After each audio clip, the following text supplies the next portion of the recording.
stand here looking out the window. The scenery is clear and blue. Your path is laid out front of you. No fear ever entering your mind. Positivity will help you shine. You've come too far to fall behind. She said, Spirit, you are a part of me. Come and set me free, so I can shine my little light. It's gonna burn so bright, you better close your eyes. It's time to show them who you are. You got dreams that are mountain high. No room for doubt, reach past the sky. There's no way that you can't go far. Trust the process and you will see your life surrounded by prosperity. She said, Spirit, you are a part of me. Come and set me free, so I can shine my little light. It's gonna burn so bright, you better close your spirit. You are a part of me. Come and set me free, so I can shine my little light. It's gonna burn so bright, you better close your eyes. Spirit of the light. Oh, oh, oh. She's never gonna stop, never gonna give up. Never gonna stop, never gonna give up. She's never gonna stop, never gonna give up.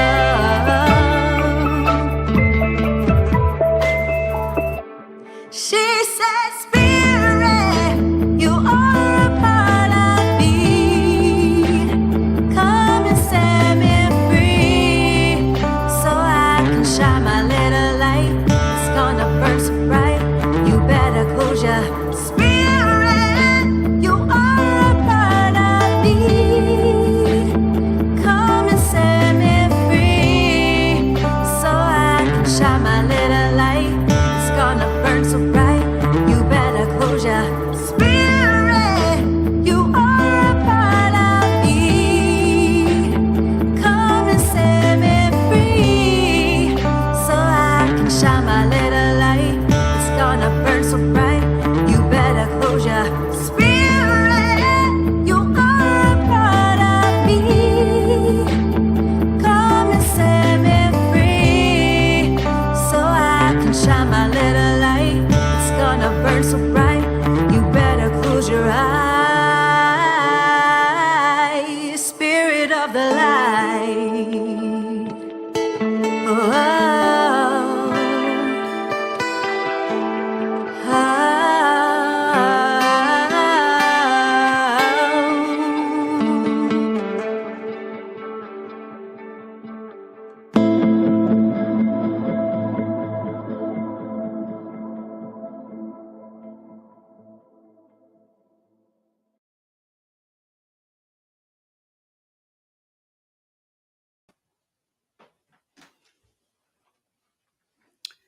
Good afternoon, and welcome to the Center for Spiritual Living, Greater Baltimore's virtual service. And thank you to all of you who are attending in person. If you tried to tune in for our pre-service meditation, I apologize. We had some technical difficulties. You can always meditate on your own. Close your eyes, take a deep breath, and feel spirit within. Know that you're part of the one. I am your host. I'm Robin Fahrenholt. Our speaker today is the illustrious Kathleen Sibley. Our musician who you just enjoyed is Felicia Taylor, coming to us all the way from Massachusetts. And serving as our practitioner today may be Marianne Marsalek, if we can get the technology to work. Okay, thank you. So Marianne will be with us for our in-service meditation. Thank you all for your service and for your commitment to our community. At the Center for Spiritual Living, Greater Baltimore, every Sunday is an Invite a Friend or a Family Member Sunday. Make sure that you spread the love and invite someone to service. We would love to have you hang out with you. And I welcome our new people today. Thank you very much for being here.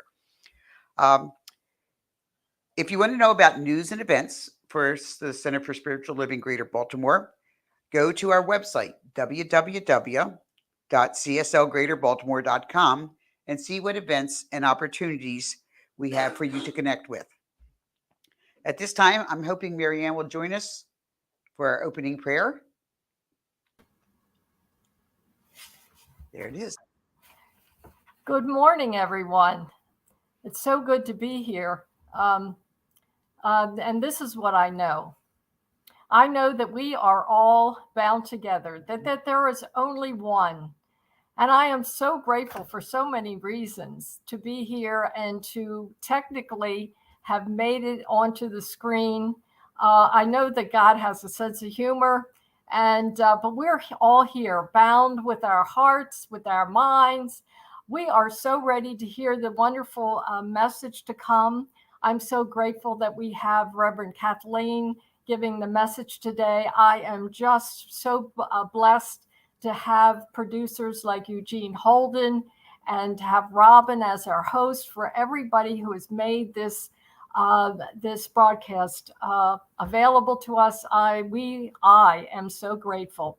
And I just know that we are here today to really celebrate the song. We are so blessed to have Felicia Taylor with us this morning, and that we are ready to receive, whether we are present in the room or whether we are listening via the internet, that we are all bound with like minds, like hearts. And Spirit is just beaming through us and as us expressing. So knowing all this and feeling such great gratitude, I release this prayer knowing it is done, and so it is.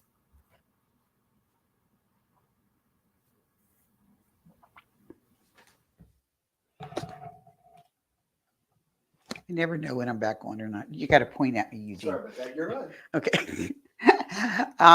Welcome back. Here at the Center for Spiritual Living, we honor all the world's religions. And I was just reflecting on this yesterday, that some people are having problems with the time change to the afternoon. There are logistical reasons that we're here in the afternoon. But one of the things that I think is a real benefit is that for those people who want to follow their traditional spiritual practices, the ones they grew up with, them, be it Catholicism, Islam, Judaism, some denomination of Christianity, most of those activities the community activities are in the morning. So by meeting at 3:00 in the afternoon, that gives them the opportunity to follow that spiritual practice, and then also this spiritual practice, which just deepens the experience. So the Center for Spiritual Living, excuse me, honors all the world's religions as represented by this ceremony. Baha'i is the path of unity and peace. Buddhism is the path of compassion and cessation of suffering. Christianity is the path of love and forgiveness. Confucianism is the path of deliberate tradition. Hinduism is the path of knowledge, action, and devotion. Islam is the path of submission to the will of God. Judaism is the path of living by sacred law. Indigenous spirituality is the path of honoring the earth and all life. Shintoism is the path of ritual, veneration of kami, and honoring nature. Taoism is the path of ultimate reality through balance. Unitarian Universalism is the path of social justice and sacred activism. Science of Mind is the path of awakening one's spiritual magnificence in accordance with love and law. And the heart. The heart represents our love for and unity for all life. And so we honor all the world's traditions, all the major world's traditions.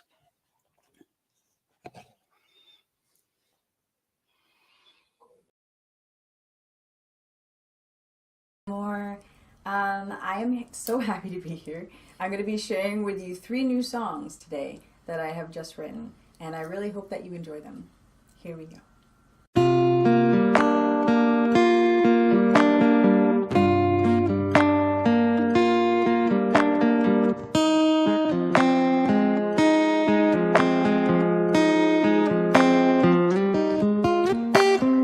Raindrops are falling all around, and all I see is you.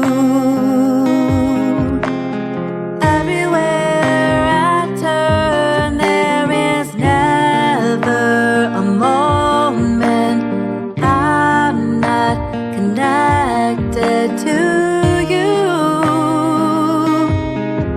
I have no doubt that God is everywhere, and there's nothing you can do that will separate you from the love that's been given to you.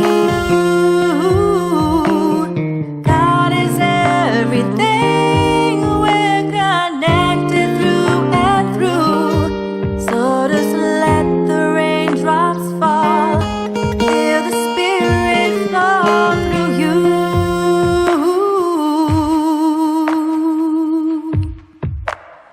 Whispers of wind blows softly, carrying a song.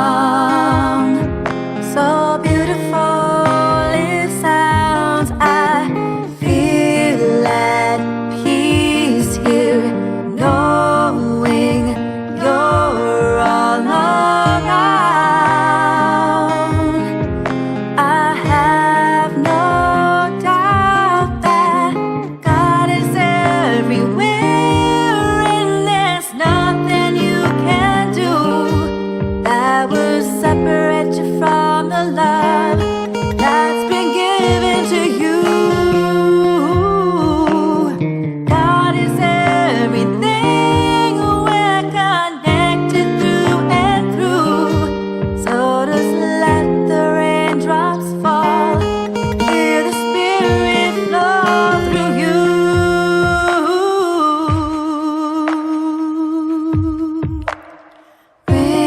Raindrops are falling over you.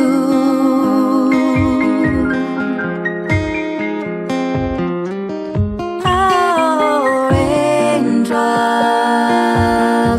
are falling over you.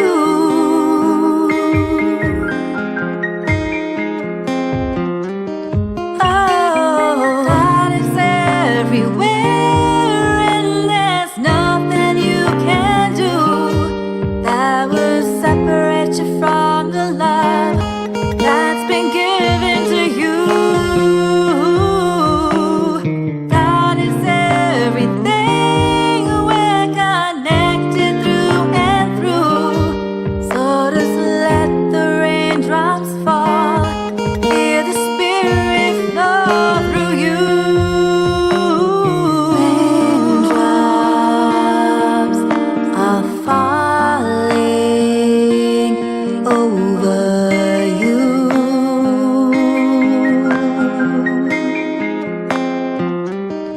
Oh, raindrops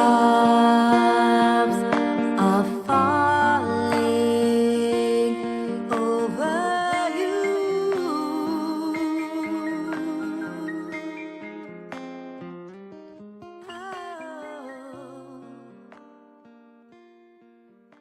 Just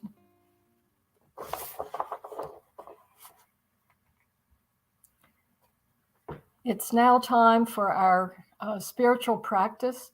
And for today, I am going to read a prayer that was written by Ernest Holmes back in July of 1953. It's called My Prayer for My Country, and I just felt called to read this to you today so we could hear it and contemplate it.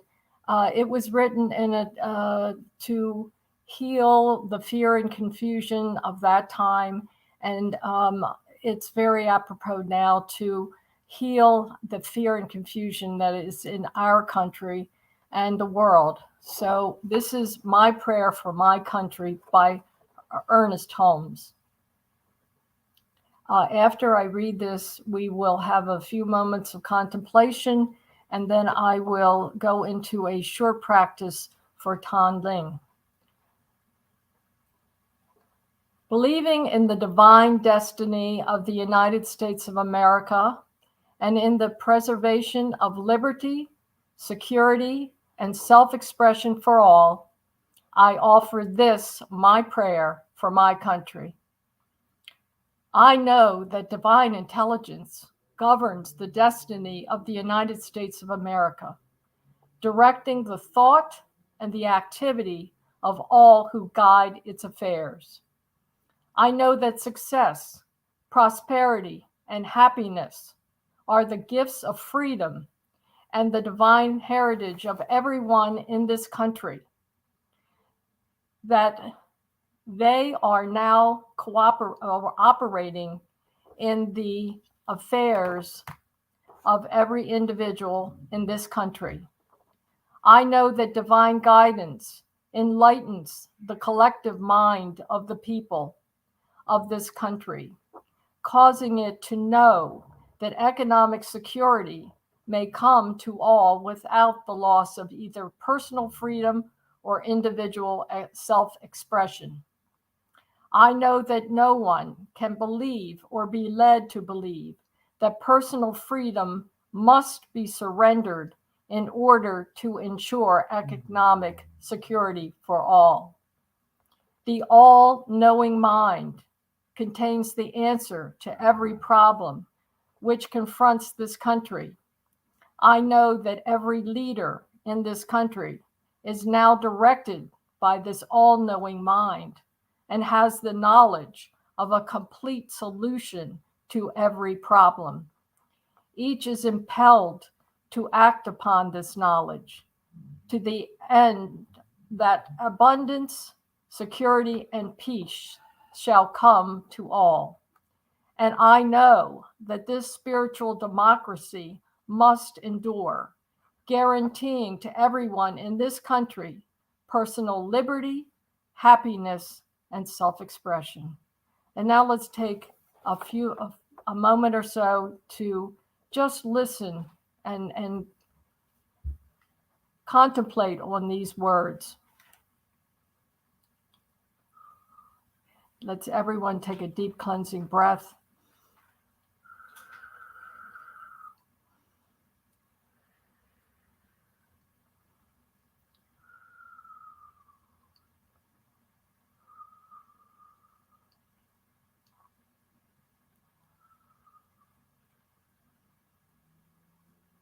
And let's just hold these words in this prayer in our minds and in our hearts.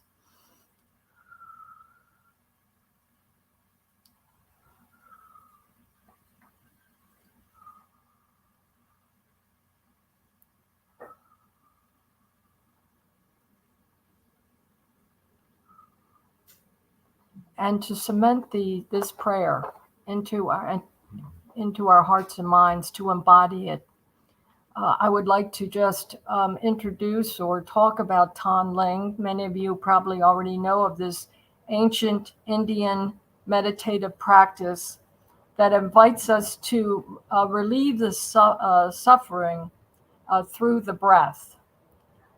It's deceptively a simple practice, but it is very powerful. So let's again take a few very deep cleansing breaths.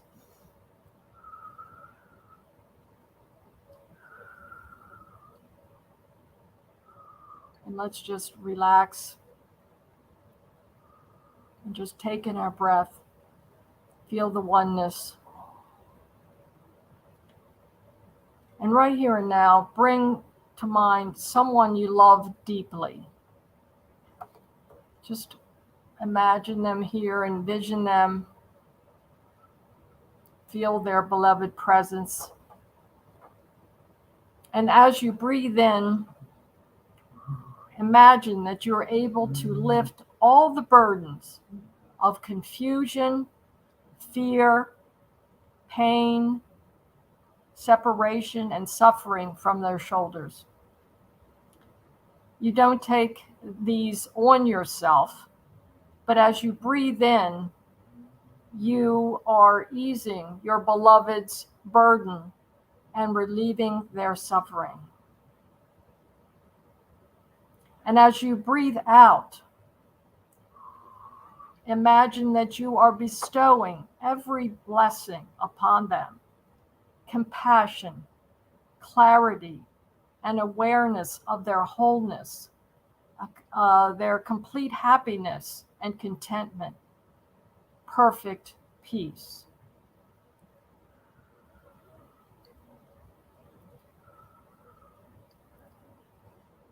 One can use the simplest of phrases.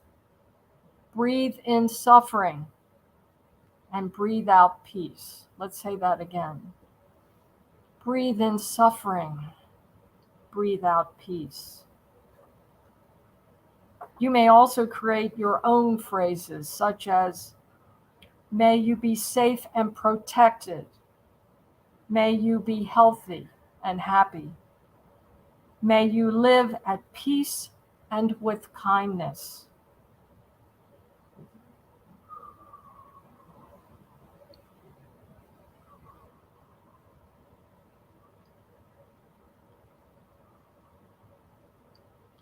And you can also, let's imagine someone that is difficult for you, that maybe you've experienced hurt or betrayal, or just they feel difficult. It's difficult to connect with them.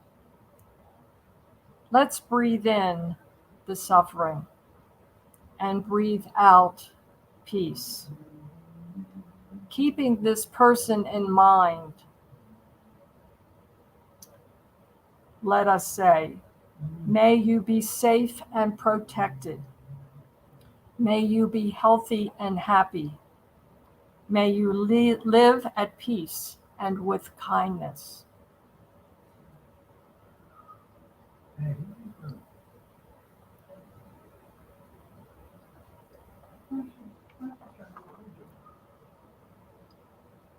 And now I would like everyone to envision the people of our country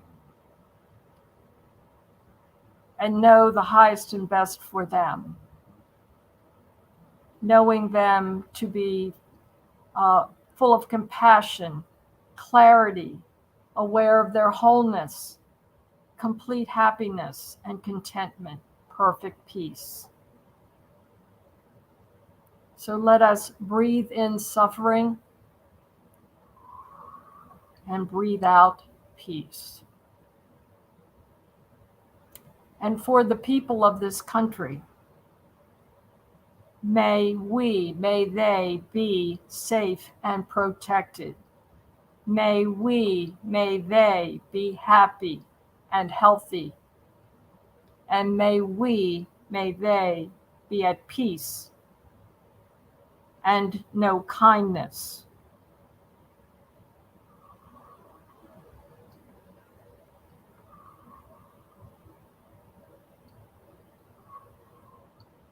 And knowing for everyone a joyful and blessed and peaceful 4th of July celebration. Let us end with Amen, Ashe, and so it is.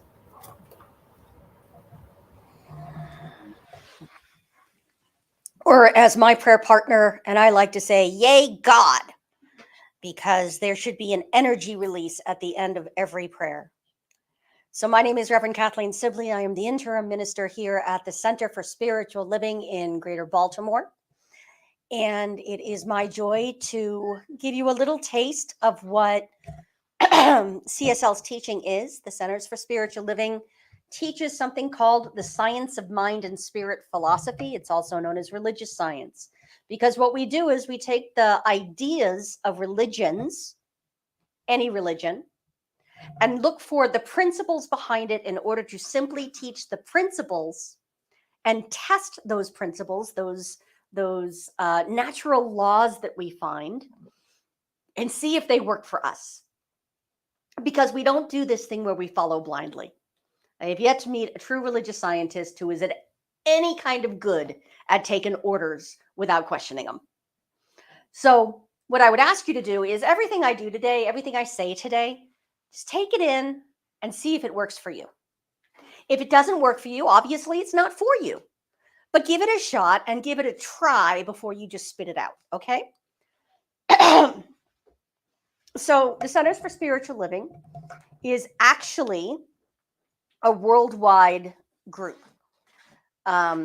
We have about 250 centers, some of them this size and some of them thousands of people that are across the globe.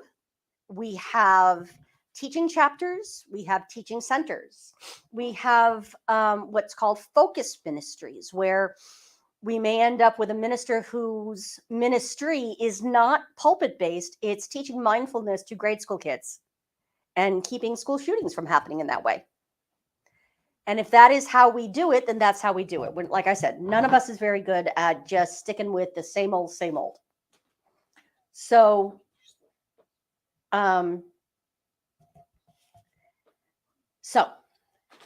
there are groups around the world right now, thank you, who are all talking about this week.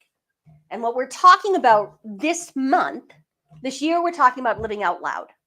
So not hiding our light under the bushel, not being ashamed or afraid of who we are, but simply living who we are and being open and obvious about it without any kind of apology. And seeing if who we are is something we can truly love. This month, we're talking about speaking our truth. I accidentally cut that out of my notes. And this week, most of the centers around the world are talking about the movie Monsters, Inc. Now, we're going to get there. We will get there. But before we get there, we are actually talking about the control of circumstances. Now, control is a dirty word for some people. It feels like power over rather than power to or empowerment. And so when we talk about control of circumstances, we actually took that phrase out of a piece of writing by Ernest Holmes, who is the founder of this philosophy. And he was asked what it is that we teach. Now, there is not a science of mind minister that can do that in 50 words or less, because we like words. We play with words a lot. They're our favorite toy. He ended up writing a document that became the Declaration of Principles, or What We Believe. And down within that document, there are 3 sections that have become a little bit controversial. But let me just read them to you so that you know what it is I'm talking about. And these are not thou shalt nots. These are not absolutes. These are things to take into a meditation with you and chew on and see if it feels true to you. But in religious science, we believe that the universal spirit, which is God, operates through a universal mind, which is the law of God, meaning natural laws, scientific laws, gravity, that kind of thing. And that we are surrounded by this creative mind, which receives the direct impress of our thought and acts upon it. We believe in the healing of the sick through the power of this mind. And we believe in the control of conditions through the power of this mind. So the one mind, the universal mind, the collective unconsciousness that Carl Jung, the psychologist, talked about, is one of the ways that we might describe the divine or God or universal spirit or whatever name. Call it Bob, it doesn't matter. Call it potato. Ernest Holmes said to do that. It really doesn't matter what you call it, so long as the name is not getting in your way. So we believe that that one mind, if you can imagine something, then it becomes possible. What we think about, we create. So think about the last time, I don't know, maybe you were car shopping and you were thinking about what kind of car you wanted to get. And all of a sudden they were everywhere on the highway, right? Or there was a song that you fell in love with, and all of a sudden it's being played everywhere you go. This is part of what we consider putting a thought out, well, focusing our attention on something and then allowing it to be made manifest at the physical level, whether it's a car, a type of person, a piece of music, a piece of art. Usually for me, if somebody mentions seeing a TV show or reading a specific book 3 times, that to me is my subconscious mind saying, I need to go see that. There's something in that for me. And I use that now as a way to kind of steer my way through life, is to allow this entire world to all be part of God, including me, and including everybody in this room and everybody within the sound of my voice. It's all God. And by using all of that energy, all of that life energy or love energy, I can pull into my experience the things I want to experience. Now, this is not a way to win the lottery, although that has happened. Believe it or not, that has happened. This is not get rich quick. This is never have another bad hair day or never break out again. It doesn't mean that you can live on sugar and expect your physical body to be healthy. I ran that experiment. It doesn't work. It's unfortunate, but there you go. What this is we try on certain ideas that we realize we're holding. Money doesn't grow on trees. Children are to be seen, not heard. If you do sins, God's going to get you. That there is some old man sitting on a chair somewhere in the sky that is holding a list of all of the ways in which you have been bad. Didn't eat her vegetables in 3rd grade, and somehow that's going to get held against my immortal soul. We don't believe in that kind of thing. What we believe is, if I make a statement, God is all there is. I live an abundant life. If we make some kind of affirmation like that, then we go out and test it to see if we can actually live it and find evidence of it in the world. That's the religious part. The science part of religious science. Religious actually means spiritual in today's terms. So it is the spiritual science. So when we say we believe in the control of conditions through the power of the mind, it does not mean that nothing, quote unquote, bad will ever happen to you again.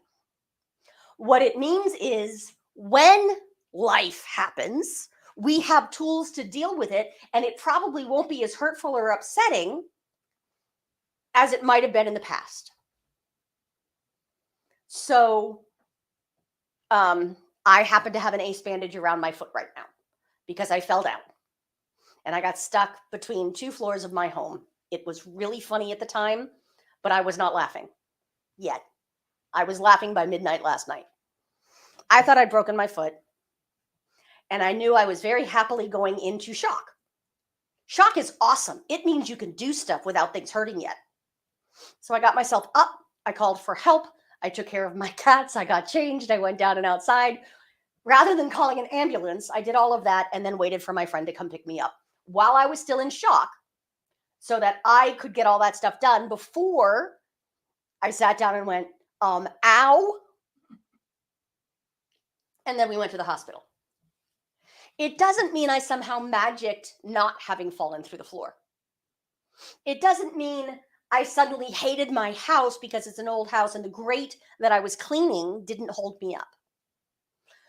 I get to be happy about my life circumstances overall because I'm not taking it personally. It doesn't mean anything about me that I fell down. What it means is I get to call out to my friends and say, can I have help? Because I have friends now. There was a time in my life I felt very alone and didn't think I had any. I got to go to the hospital because I have incredible health insurance. Yay. That's not everybody's experience. Turned out I didn't break anything. You know why? In my mind, it's because I immediately okay, guys, I need you to pray. So I called in my team and said, I need you to pray. I think I just broke my foot. I really need to have not broken my foot because that was the first couple hours of a week-long vacation I've been waiting for a long time, during which I scheduled a ghost walk and a horseback riding lesson or trip. I need my legs to work. So I have control of circumstances through the power of the one mind. I can absolutely hold myself as everything's going to work out. Everything always works out for me. And so by having that belief system, by trying that on, I can make it happen. Now, some people might say, I'm just going to notice the better parts of it. It doesn't mean I don't have massive bruising. I don't care. What's the difference? I end up happy. So what I would ask you to do is think about what are the beliefs you're holding and how is that working out for you? See, here in America, and I know that there are people watching this who are not Americans, and that's, awesome. Here in America this week, we are celebrating our Independence Day. We are celebrating the signing of what we call the Declaration of Independence, which was a form that was basically our ancestors saying, look, England, our relationship with you is not working anymore. We have tried this, we have tried this, we sent you notes, we sent you delegations, and you're just not listening. This doesn't work for us anymore. And so we're done. It was an international Dear John letter, basically, saying we're breaking up. Now, England didn't take it very well at the time, but we ended up going to war to say we choose to be in the world differently than as a colony. Now, it just so happens that I live in Gettysburg. And in Gettysburg, Pennsylvania, in 1863, there was a great big battle. During the American Civil War, that battle was the turning point of the entire war. And it's when the North began to not lose quite so much. It took us a while to actually win, but it was a moment in history in which the South that had been winning everything and thought they were going to just do a walk in the park through Gettysburg had to learn something new, that the North was not going to give up. That in that moment, the war really did become about setting free the people of African descent on our continent who at the time were slaves. Now, that was interesting because when I first moved from Arizona to Gettysburg, the first thing I saw was this battle was fought because Black Lives Matter. And I had to sit with that. I'm like, wow, that's deep. At the Declaration of Independence, we came to a realization that our relationship was not working for us, and that relationship had to end because it wasn't working. At the Battle of Gettysburg, we realized that a certain relationship wasn't working for us, and although it was violent, we found a way to readjust and come up with new agreements in the relationship. One of which worked because we were honoring a divine truth that all people are created equal, that people should not be slaves. Oddly enough, had Britain won the War of Independence for America, those people would have been not slaves about 100 years earlier because they managed to get rid of it before we did. But a divine truth might take a while to manifest. It always manifests. And the divine truth of freedom is inexorable. It will not stop. Nothing can stop it. So what I want you to think about right now is what do those two things, the Battle of Gettysburg and the Declaration of Independence, what do they have in common? They were two groups of people who held different values and who held different positions on those values and how they should be walked out. There's a little bit of that going on in America today, if you have noticed. I would be willing to bet that no matter where you are on this planet, there's some of that going on in your life. It might be you working with your partner. It might be you having to have a conversation with a boss. It might be you and your government. France right now is having some issues as well. But across history, there have been these movements where people had to find a way to live together, to share a planet or a town or a house, and find ways to work together, to be in harmony with each other. We say that harmony is another divine idea that will manifest eventually. So here's how it generally starts. I'm just going to give you a little hint on how to stay out of the war zone. Usually what happens when we go to war, what we do, and Martin Buber, the German philosopher, talks about this. We start looking at the other side as if they were demons somehow. They're just evil and bad and wrong. They're stupid. They're this, they're that, they're the other thing. All the words that are disrespectful, that pretends that they are not human. We dehumanize them. And Martin Buber talks about an I-thou or an I-it relationship. The minute we turn the other side of the disagreement into an it, rather than a person or a divine being, we have lost. We're going to war. We have turned the other person into somebody or group of people into someone we have to battle in order to be okay. This is judgment. This is toxic to our soul, because if, as we believe, God is all there is, then what we've done is take something and try and put it outside of God. Now, the thing is, we also teach that God, if God is all there is, and then God is infinite. What is the infinite plus one? It's still the infinite. So the minute I try and make something not God, I am working against natural law. It kind of works like trying to work against gravity, which is what I did while cleaning the other day. It doesn't go well. I promise you, it doesn't go well. So we try to work within natural law. We don't pretend that something is outside of God. And so we, as religious scientists, have a responsibility to look at what we have tried to put outside of our minds and hearts, outside on the bad side. We've said that they are not part of God. We've made them an it. We objectify them. Our job as people who are healers in this world is to say, okay, I have some work to do because I am not seeing this other group of people as they truly are. I might disagree with what they say. I might disagree with what they think is the priority. But my job is to do some forgiveness work, not condoning what they do, but choosing to continue to see the God in them.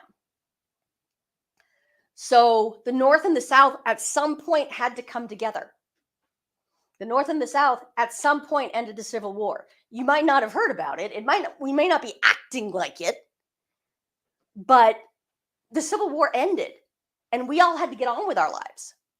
So we had to stop, to the degree that we could, treating each other like enemies and start remembering that we were all brothers and sisters. Most of us don't feel like we're at war with Britain right now, right? Is anybody here still at war with Britain? Over it. I mean, for God's sake, it's Britain. Harry Potter, scones, people. We need those. David Beckham's left foot. All sorts of good things come out of Britain, and we love it. These are our people. We have gotten past. And if you had told somebody who fought in the Revolutionary War that on either side, they'd probably think you're a little nuts. Of course, first you'd have to admit that you were a time traveler, and so they'd know you were nuts.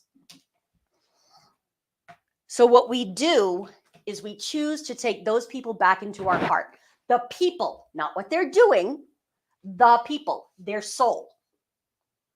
Reverend Dr. Kathy Hearn says, you know you've done your forgiveness work when someone has safe passage through your mind. I know that I have done my forgiveness work with the soul of a person when I can think about them and I honestly wish them well. Now, I also had a mentor who told me sometimes we pray for their highest good and furthest distance, but we still pray for their highest good. And that's the hard part of religious scientists. This does not come easy. This is work. This is tough spiritual work, and no one can do it for you.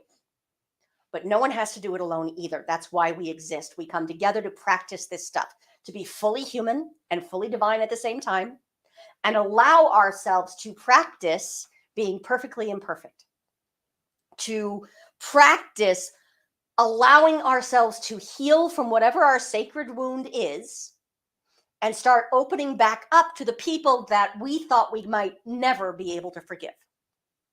We set ourselves free from those old ideas. So in Monsters, Inc., I told you we'd get there. In Monsters, Inc., the movie, for those of you who actually have never seen it, why? The movie is very funny, and the general idea is that the monsters on this particular plane of being go into kids' rooms and scare them, and then they collect the energy of fear to power their homes. And the challenge is that the fear is not working as well. Kids are starting to play video games. Kids are starting to watch scary movies earlier and earlier. They're not scared of the monster under the bed or in the closet anymore. And so the fear is not as potent. They are healing from the fear. The monsters are terrified of all things human. They have made human people the monsters.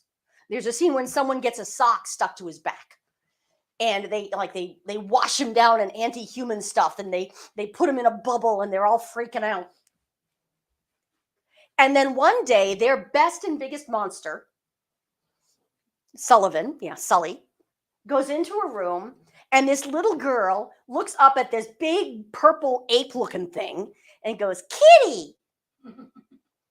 In her innocence, in her oneness with all life, she refuses to see a monster. And that is the deep spiritual practice that she's able to engage in because she hasn't learned anything else yet. And so little Boo, believe it or not, her name was Boo, at least in the movie, ends up sneaking back into the world of the monsters with Sully. And hijinks and all sorts of stuff. But what they figure out eventually is that if they go in and entertain the children, the kids start giggling. And that energy of joy has a great deal more power than the energy of fear. And so, wonderful metaphysical movie, although I don't know they meant to do that.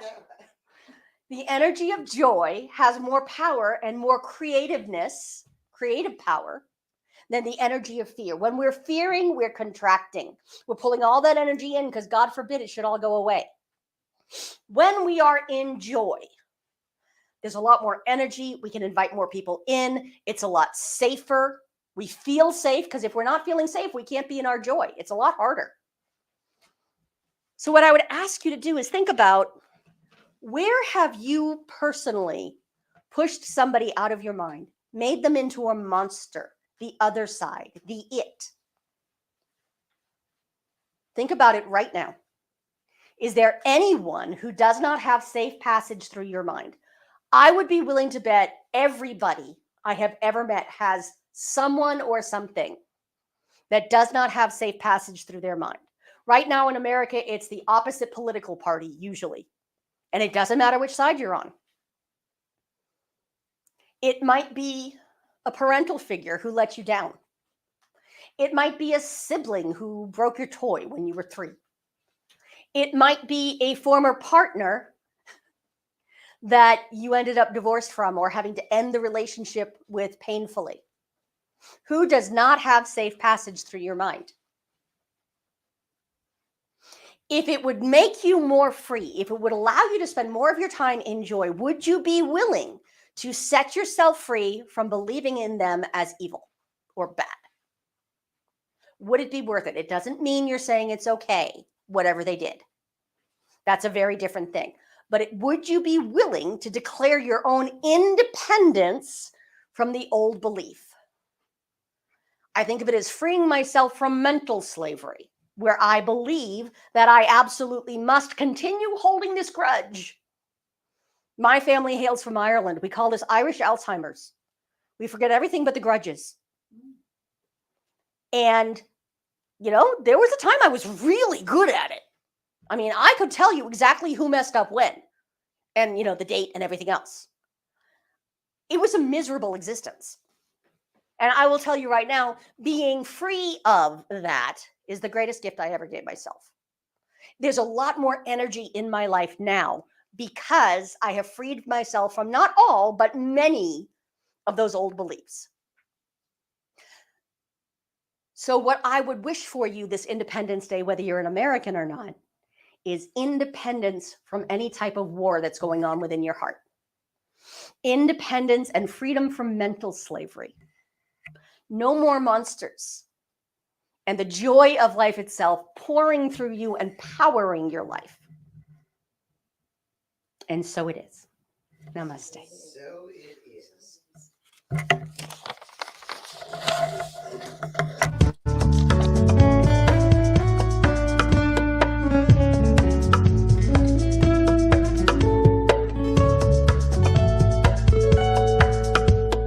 Open your eyes, look around at the beauty that is there. It is God, it is love, it is you, and there will never be a moment that you're not enough, not enough. Never be a moment that you're not loved, not loved. Look within, that is the key. Remember that you are so special. God is one with you and me. From now to eternity, you and me are infinity. We're one love, one love. Open your heart, feel the grace that lives within us all. It is God, it is love, it is you, and there will never be a moment that you're not enough, not enough. Never be a moment that you're not loved, not loved. Look within, that is the key. Remember that you are so special. God is one with you and me. From now to eternity, you and me are infinity.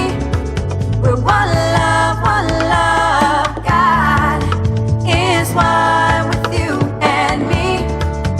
From now to eternity, you and me are infinity. We're one love, one love. We're connected to everything that lives and breathes. Connected to animals, bugs, flowers, trees. We are one power, one love, energy. It doesn't matter if you're big or small. No race or identity separates us all. We are one power, one love, energy. Because God is one with you and me. God is one. From now to eternity, eternity. You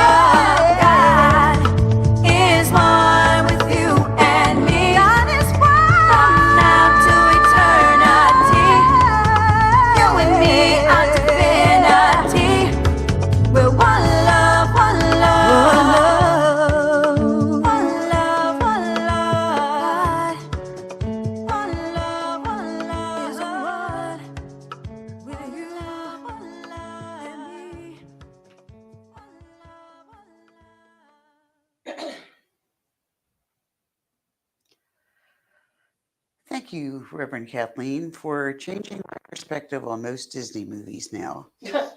Seriously, Monster Inc. from a metaphysical perspective. I would not have thought of that on my own, so thank you very much. The Centers for Spiritual Living mission is to awaken humanity to their spiritual magnificence. We envision a world that works for all. Easily said, not so easily done, but stay with that thought. This is the time of service where we are reminded that practicing the law of circulation, one of those natural laws that Reverend Kathleen referred to, is one of the many ways we support our spiritual center. It supports where we are spiritually fed, while also supporting the business of running a center. As we give, so we receive. So how do we tithe or donate or offer? There's many ways to give, and you can find them on our website. For more information, go to cslgreaterbaltimore.org/giving or cslbaltimore.com/giving. So as you give, you receive. God doesn't know whether you have $2 in your wallet or $2,000 in your wallet or $2 million in your bank account. It doesn't matter. It's all irrelevant. It's the circulation. It's the abundance that you can attribute. And like Reverend Kathleen said, it's probably not going to come through the lottery. But I'll take it if it does. And if you don't play, you can't win. That's what I always say.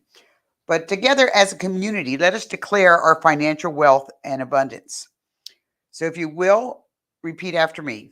I joyfully, consciously, and gratefully participate in the law of circulation. Joyfully, consciously, and gratefully participate in the law of circulation. I trust in the spiritual principle that says, as I sow up into my beloved community. So I trust of the spiritual principle that says, as I sow into my beloved community, I demonstrate my awareness of standing not only in the flow, but as the flow itself. I demonstrate my awareness of standing not only in the flow, but as the flow itself. As I sow of myself, my time, my treasure, and my talents, as I sow of myself, my time, my treasure, my talents, I just lost my pace. Yeah. I demonstrate my support and engagement in my community's vision, mission, and purpose. I demonstrate my support and engagement in my community's vision, mission, and purpose. I actively give as a demonstration of manifesting, of reaping the harvest of a world that works for all. I actively give as a demonstration of manifesting, of reaping the harvest of a world that works for all. Okay. Let that sink in for a second.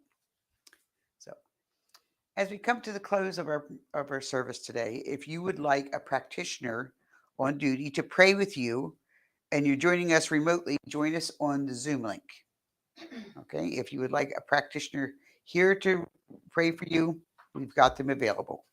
Or you could just go to the website and send in your prayer request. You can go to the website and send in a prayer request. Once you're in the Zoom room, We're not opening Zoom. we're not going to vision on Zoom? Are we visioning on Zoom? Were you asked to stay for that? No, I was not. Okay. Well, then We we will not won't. be visioning today. We're not visioning today. Good. I can go to dinner earlier. My stomach's growling. But we do have frequently, just to let our new guests know, that after our service, frequently we get together on Zoom and we have fellowship through the Zoom link and share things in each other's lives. So we will have visioning soon. I can guarantee you that. So at this time, any other business for this group? Did you want to mention that the next fundraiser At the Green Turtle, I know it was in the announcements earlier, but for those people who might be interested, on Friday, July 21st, we're having a fundraiser at the Green Turtle in Owings Mills. 20% of your entire check will be donated to the Center for Spiritual Living Greater Baltimore. If you have a flyer with you that will be sent to you on your phone, okay, or I can give you one in your hand if you like, okay. But 20% is very gracious donation from the Green Turtle, and that's alcohol and food. Sometimes my bar bill's bigger than my food bill, you know. So, so with that, can I call on Reverend Kathleen?